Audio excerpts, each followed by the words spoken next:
Oi gente, tudo bem com vocês? Sejam muito bem-vindos a mais um vídeo aqui no canal. Se você é novo por aqui, muito prazer, meu nome é Suelen e aqui eu compartilho um pouco do meu desenvolvimento espiritual e intelectual. O vídeo de hoje é o terceiro vídeo da série que nós fizemos sobre buscar e entender o significado das coisas. Nos dois vídeos anteriores, nós fizemos atividades práticas que nos levaram a nos conhecer melhor. E por que isso é importante? Porque isso facilita o processo. Porque a partir do momento que você entende o que realmente é significativo para você, quais são as atividades ordinárias do dia a dia que você faz e que te traz felicidade, fica mais fácil trazer significado para sua vida. E esses vídeos anteriores, eles são atividades super práticas e fáceis, então volta e assiste depois, porque eles com certeza vão te ajudar a entender melhor o processo desse vídeo. Mas chega de enrolação, vamos lá. Quando a gente fala dessas atividades ordinárias, né, elas não necessariamente são atividades divertidas e emocionantes, mas são atividades do cotidiano que muitas vezes podem ser repetitivas e chatas. Isso é o que geralmente acontece, claro. Mas, ao mesmo tempo, isso é importante porque quando a gente olha para essa atividade, que é comum, que às vezes chega a ser quase que entediante, e a gente consegue ver nela significado, consegue entender que essa atividade ordinária, essa atividade repetitiva, ela te deixa mais perto daquilo que você está esperando, te deixa mais próximo daquilo que você está vendo como objeto de desejo, ela começa a ter significado para você. E ela passa a ser uma atividade não apenas chata e repetitiva, mas uma atividade necessária. Então aquilo te traz mais significado. E o significado traz consigo algo que é do ser humano, que é essa dedicação a mais. Quando algo é significativo para você, quando você vê que aquilo tem um porquê, você consegue se dedicar mais, você tem mais criatividade, você consegue ter mais foco. Então, ter clara essa noção de que aquela atividade está te levando mais perto do seu objetivo faz com que você consiga cumpri-la com mais facilidade, certo? Certo. Isso a gente viu nos vídeos anteriores e nós fizemos aquelas questões rapidinhas para entender quais são essas atividades. Então é importante você voltar lá para ter esse autoconhecimento e melhorar também essa parte da sua vida. Mas é claro que dar significado às coisas vai muito além de você dar significado a tarefas corriqueiras do dia a dia. Tem também muito a ver com as áreas da sua vida, seja o trabalho, a faculdade, o seu lazer, a sua vida familiar. A gente tende a dar significado para essas coisas também.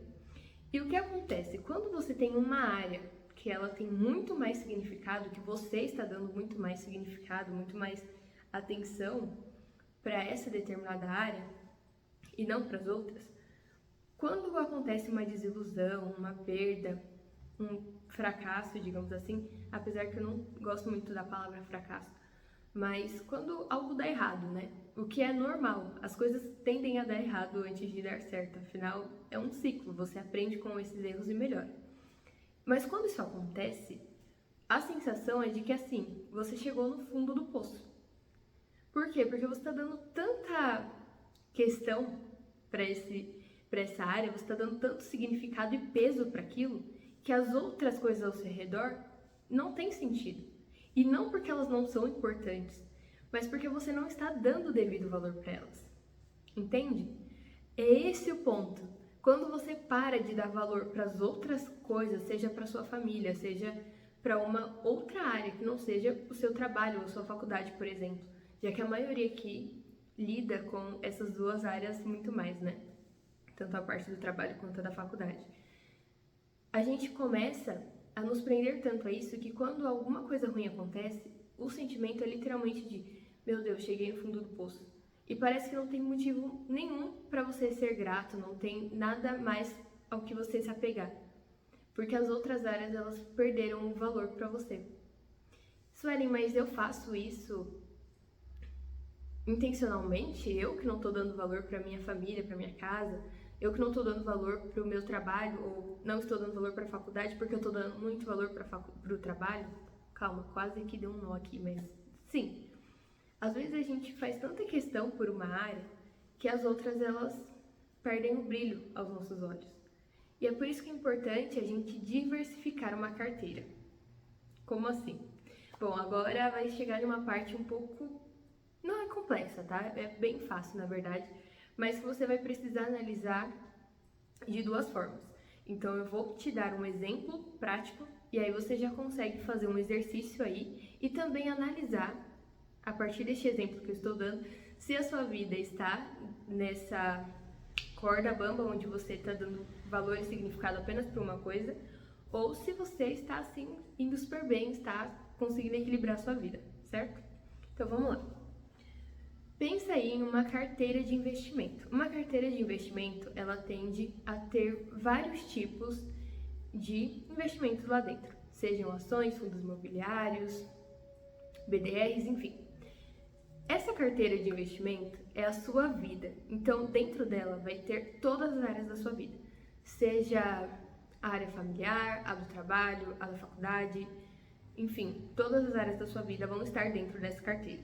E dentro de cada uma dessas áreas, ou seja, se digamos que eu tenho fundos imobiliários, que são diferentes de ações, dentro destes fundos eu vou ter vários fundos lá dentro, vou ter várias empresas, seja agronegócio, seja logística, enfim, muitos.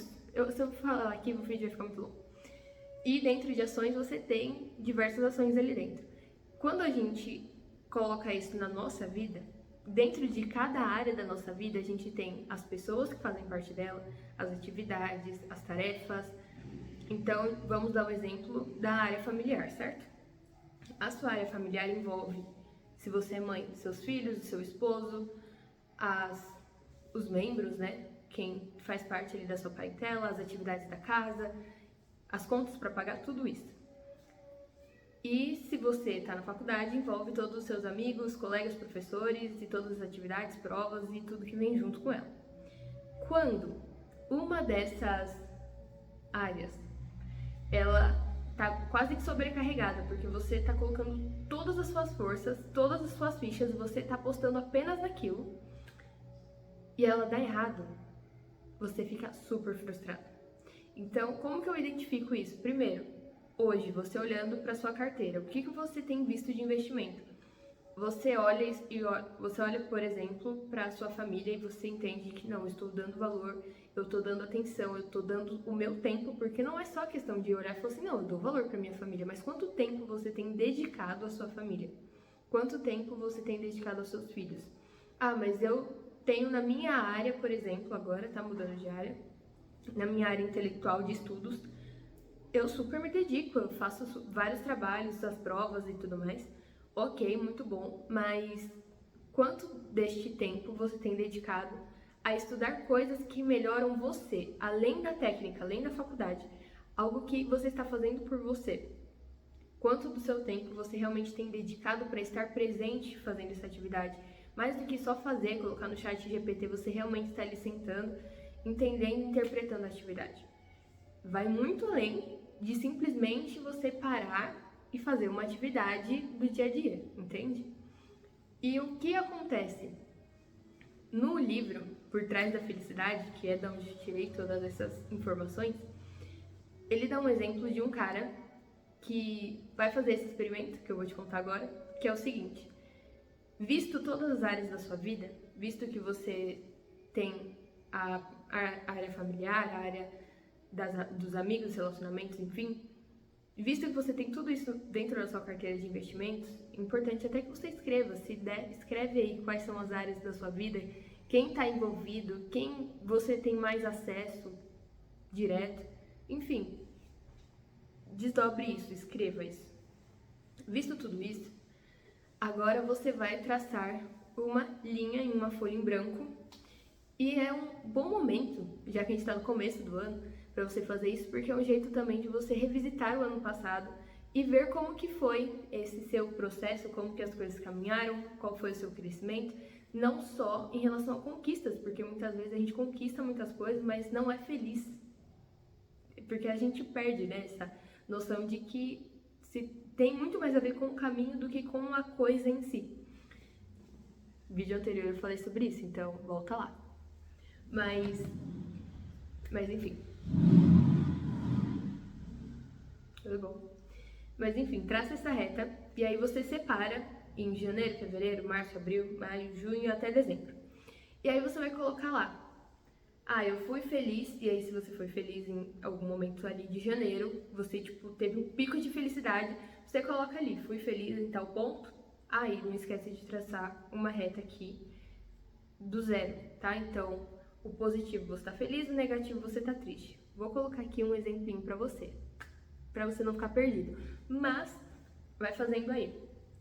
Ah, em janeiro aconteceu tal coisa, eu fiquei super feliz. Mas em fevereiro, sei lá, eu perdi o emprego. Fiquei muito triste. E aí você vai fazendo esse gráfico, onde você vai começar a analisar quais foram as coisas que te deixaram feliz ou triste. E é importante você escrever o que você está determinando ali que te fez feliz ou triste em determinado mês. Qual foi o grande evento que te deixou muito feliz ou muito triste? Que te deixou assim, sentindo... Não precisa necessariamente se sentindo no fundo do poço, mas se chegou no fundo do poço, coloca lá qual foi o motivo. Por quê? Porque a partir dessa análise, agora você vai começar a ver, bom, o que me deixou feliz foi foi alguma coisa relacionada ao trabalho, ou à faculdade, ou à família? Qual foi o investimento? Qual foi aquele investimento de qual área da minha carteira que fez com que o gráfico subisse? E o que foi que fez com que o gráfico caísse? O de qual área foi? Foi do trabalho? Foi da faculdade? Foi da família? Eu perdi um trabalho, eu perdi uma promoção, eu ganhei uma promoção, eu entrei num trabalho novo, aconteceu um evento na minha família, alguém que eu gosto muito teve uma conquista impressionante, incrível, eu fiquei muito feliz por essa pessoa, então o gráfico ali subiu. É esse momento de você analisar. Por quê? Porque se o seu gráfico só tem a ver com uma única área, então você está super desequilibrado. E um exemplo que eu ia falar que tá no livro é de um cara que ele era investidor da bolsa. Não sei dizer se ele ainda é, mas é um exemplo que tá no livro. E ele fez esse experimento. E no experimento, todas as vezes que ele estava muito feliz ou muito triste, todas as vezes, gente, não tinha uma outra área da vida dele aparecendo no gráfico. Todas as vezes tinha a ver com a bolsa de valores. Então, quando a bolsa estava em alta, quando os investimentos dele estavam assim maravilhosamente indo bem, ele estava super feliz. Quando um dos investimentos dele caiu, ele ficou mais um pouquinho, não ficou muito feliz, né? Caiu um pouquinho. O dia que a bolsa despencou, a felicidade dele foi lá embaixo, ele se sentiu no fundo do poço, foi péssimo, terrível, mas o dia que aumentou um pouquinho, lá estava ele ficando alegre de novo. E qual é o problema disso? Esse cara é pai, ele tem uma família, ele tem amigos, ele tem várias outras áreas na vida dele que também demandam a atenção dele. E essas áreas, elas ficaram totalmente, como eu posso dizer, negligenciadas. Essas áreas, elas não cresceram, elas não se desenvolveram durante aquele período. Durante muito tempo, a felicidade dele estava baseada na bolsa, quando a bolsa subia, quando a bolsa descia, quando os investimentos dele estavam indo muito bem, quando não estava, o mundo tinha acabado para ele. Mas ao contrário do que ele pensava, quando ele chegava em casa, apesar do mau humor, apesar dele estar se sentindo frustrado, quando ele chegava lá, ele tinha a família dele esperando por ele, ele tinha amigos, ele tinha alguém que estava lá para dar aquele up. E às vezes a gente esquece que ainda dá para ser feliz e grato por muitas outras coisas. É claro que é muito difícil você, quando está frustrado, pensar, não, mas eu tenho outros motivos para ser grato. Mas é necessário. Então, que neste ano a gente possa fazer diferente, a gente possa trazer mais equilíbrio para nossa vida. Não estou falando para a gente não evitar as coisas que podem gerar perdas, né? Pra gente ficar tipo, ai, vamos lá, não tem problema se der tudo errado porque eu tenho outra área. Não é isso que eu tô falando. Pelo contrário, quando derem errado, você tem outras coisas para se apegar, para você poder ser grato, para você poder se agarrar. Mas enquanto você puder evitar que essas coisas aconteçam, que essas perdas venham ser ocasionadas, faça, não é mesmo? Não tem por que querer cair de propósito. Mas enfim, Que esse ano seja um ano de mais equilíbrio, de uma carteira de investimentos, de felicidade um pouco mais ampla, abrangente. E, enfim, é isso. Se esse vídeo fez sentido para você, se você achou que, bom, faz sentido, preciso olhar mais para minha carteira de investimento, ver as áreas da minha vida que estão sendo negligenciadas e dar a devida atenção a elas, por favor, coloque aqui embaixo, que eu vou amar saber a sua opinião. E também não ficar aqui falando sozinha, né? Por favor. Bom, gente, é isso. Um beijo no coração de vocês. Não esquece também de curtir e compartilhar esse vídeo, manda no grupo da família, pro grupo dos amigos. Manda para aquela pessoa que foi, assim, a sua força, sabe? Que você segurou nela e falou assim, olha, esse ano que passou, o ano de 2023, você foi a pessoa que me segurou naquele dia que eu tava me sentindo no fundo do poço. Tenho certeza que ela vai gostar de saber e esse vídeo pode ser bom pra ela também, pra este novo ano, tá bom? Beijo no coração de vocês e até a próxima.